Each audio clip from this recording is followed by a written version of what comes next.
నాలుగు దిక్కులే నువ్వే దిక్కని మొక్కే నాగమ్మ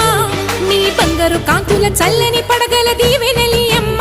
అమ్మా నాలుగు దిక్కులే నువ్వే దిక్కని మొక్కే నాగమ్మ నీ బంగారు కాంతుల చల్లని పడగల దీవెనలి అమ్మ నమ్మిన వారికి నాగుల జాతికి అమ్మవు నీవమ్మా పసుపు కుంకుమ పడతుల కొసగే దేవత నీవమ్మా